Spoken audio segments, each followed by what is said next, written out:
Hello and welcome to the weekly wind-up from Kirklees Local Television. I'm Kyle Warwick and joining me this week is Emma Sherdley. Hello. Hi. Emma. Yeah. Emma joins us to discuss modern feminism, then we take a look at the Kirklees Youth Enterprise Centre after the break. As always, if you would like to contact the weekly wind-up with anything you hear in today's programme, you can do so by email info@kirkleeslocaltv.com, or you can find us on Twitter by searching @the weekly wind-up. Now, Emma, could you tell us what are your opinions on modern feminism? So I would have a different view on feminism from a lot of people. So actually, technically being born male, so I'm actually transgendered, and I've lived as myself now for since year 2000, so about 15 years. Right. But prior to that, totally different person. Right, and when would you say it was in your life that you started to see yourself in a feminist light, if you will? Well, I started feeling different about 4. Right. And I would say I've started feeling more female when I actually transitioned, you know, because then you have to start living as that gender role that you've chosen for yourself. Absolutely. And what would you say were some of the biggest contrasts from your time post operation? And I think the way you're treated by people, you know, because if you're female, people tend to open doors for you, or they pull a chair out for you when you sit down at a restaurant, or, you know, as a man you tend to be a bit more space at the bar and things like this, leaning on it, and you don't do that as a woman. Yeah. And how do you feel that maybe feminism has changed in your lifetime, would you say? Ooh. I think it's probably a lot easier now being female. There's not so much to fight for. I mean, I think there's still a lot of equality to be found within pay scales and things like that. Yeah. You know, I mean, one of the first things when I actually transitioned, I was at university studying microbiology, and one of the lecturers, when I actually went and told him what I was doing, said, "Why are you doing it now?" I said, "Well, why?" He said, "Well, get a job as a man, as yourself, and then transition. Because if you get a job as a woman in this department, you'll be paid about £20,000 less than if you do it as a man. So if I got a job as a man, then transitioned, I'd be on that pay scale. But going and getting the job as a female, you're on £15,000, £20,000 less as a woman than you would be as a man for the same job." It's a startling contrast in pay, that, isn't it? Yeah. Like, really, it's you mentioned there as well the differences between somebody holding a door open for you and maybe not so much when you were as a bloke. How would you feel about if you were to hold a door open for a gentleman and he was out of courtesy. Yeah, out of courtesy. Not because he's a man or because he's a woman, but because it's another person. I wouldn't just hold the door and then go, "Oh, somebody come in, slam the door." No. But I mean, how would you feel if that man was reluctant to accept that door on the basis of your... Well, it depends how long I'm stood there. If it's 4 or 5 minutes, right, that's it, fair enough. You want to open it yourself, do so. You know. No, it doesn't bother me doing it that way. It's to me, everybody's equal. You know, which is the way I would like to be treated. Yeah. Because quite often you're not, because you're transgendered or because you're female. People don't treat you the same as if you're a man. Yeah. Would you say you find more barriers, if you will, because you're female or because you're trans? I think at the start it was because I was transgendered, but I think it's more now. I'm seen more as a female all the time. So any barriers I do find, it is on a feminine scale rather than the fact that I was born differently. Yeah. All right. And that's totally changed. Right. And what would you say going forward would be some of the things you would like to see brought closer together in terms of gender equality? Oh dear, that is a question and a half. I think we all need to be treated as human beings. It doesn't matter what you are, whether you're male, female, Martian, doesn't matter. We are all human beings. We all live on this one planet, and we all should treat each other exactly the same, no matter who you are or what you are. Absolutely, yeah. And how do you feel gender equality can have a positive impact on society as a whole? I think if we were all treated the same, society would be a lot nicer place to be. You know, if we're all not seen as somebody who's slightly weaker or, you know, less able to do something than somebody else. Absolutely. It would be a lot nicer place. Do you think, I mean, I know I've seen things recently on social media with people campaigning in certain ways. There's, I know Instagram is one of them where they're quite happy to have a topless bloke on their Instagram pages, but if there's a picture of a topless female, then that's a sexual deleted. photograph. It's seen as sexual. Yeah. And there's been a lot of celebrities doing small campaigns that are blokes with sort of pointing out the same areas and pointing out that it's exactly the same. Do you think things like that can be positive going forward for us? I think it's great. It's got to be, because I mean, a female chest is designed to feed a baby, but a mum cannot go into, say, a fast food restaurant and feed that child without feeling disgusted, or other people looking at it in a disgusted sort of way, where it's a perfectly natural thing to do. I mean, you wouldn't expect to be walking along a road and see a cow and a calf suckling and go, oh, that's wrong. It's exactly the same for a mum and a baby. They should be allowed to do it anywhere and not feel as though they're doing something bad, disgusting, perverted, if you know what I mean. Yeah, absolutely. So would you say then that possibly the biggest barrier to gender equality is the rampant sexualisation of the female form? Yeah. I mean, it's like the Sun newspaper now no longer do topless page 3, but they still do page 3 in underwear, which is still seen as sexualising it. You know, the female form has always been a sexually attracted thing, hasn't it? You know, so taking those out of newspapers that aren't there every single day of the week is probably one of the best things the newspapers have ever done. I think, you know. Yeah? Yeah, absolutely. Yeah. I'm afraid that's all we've got time for on this topic.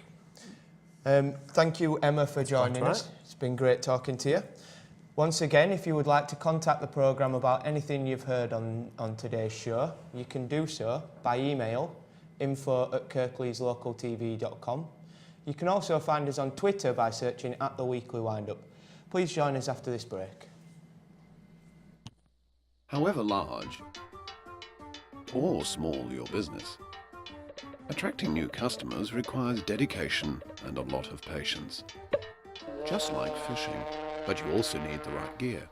Rods, reels, lines, hooks, sinkers, lures, tackle box, tackle bag, net, bait, gas gloves, clothes, pocket knife, wrench.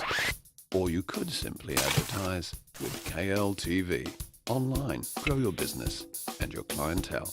KLTV, your vision made reality.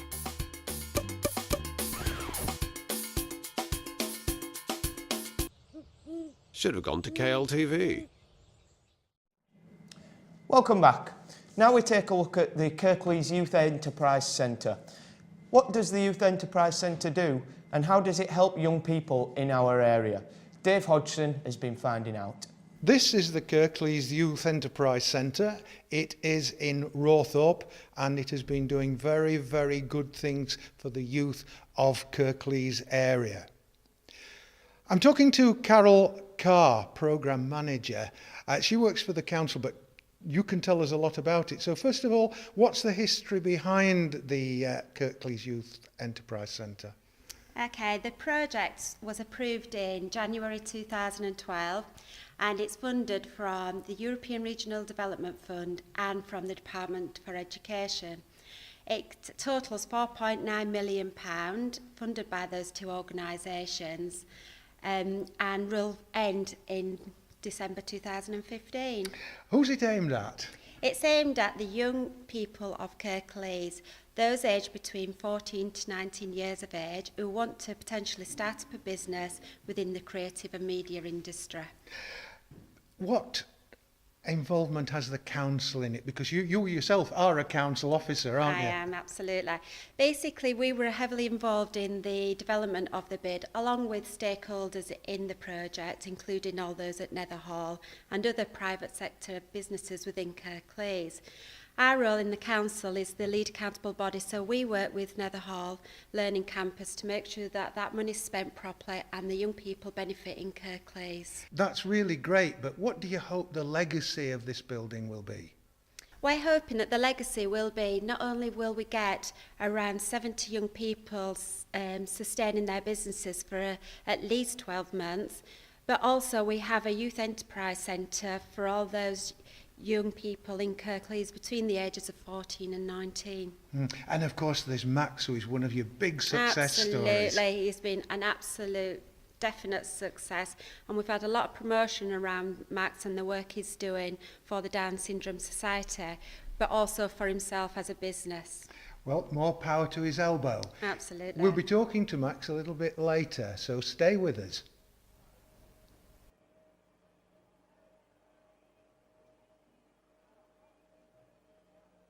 I've moved on to Denise Stones now, who's business manager here at the Kirklees Youth Enterprise Centre. Denise, as far as this place goes, what is the Kirklees Youth Enterprise Centre? Well, it's a fabulous facility to help young people start a business. It's aimed at young people in Kirklees, 14 to 19 years old.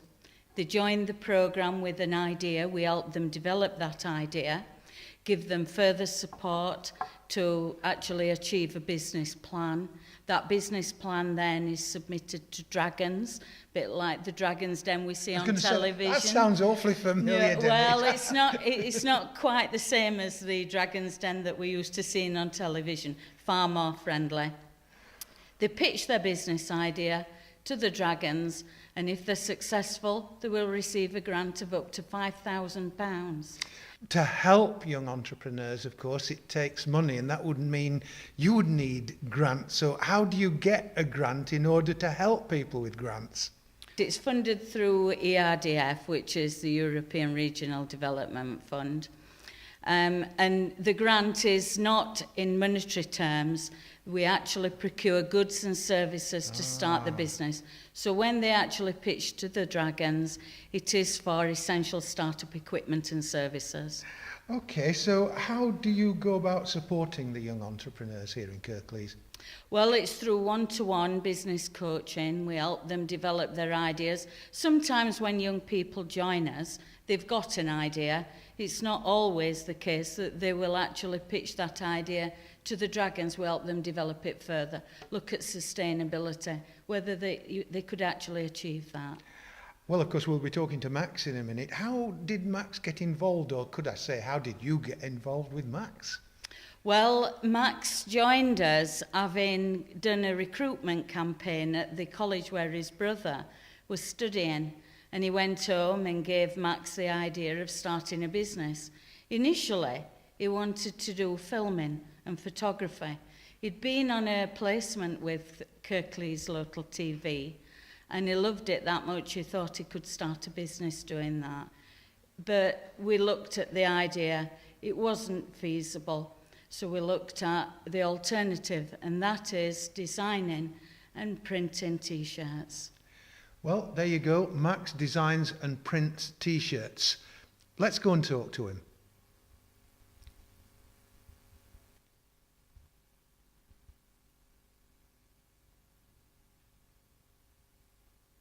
This is the man himself, 20-year-old Max Lockwood. Max, nice to meet you.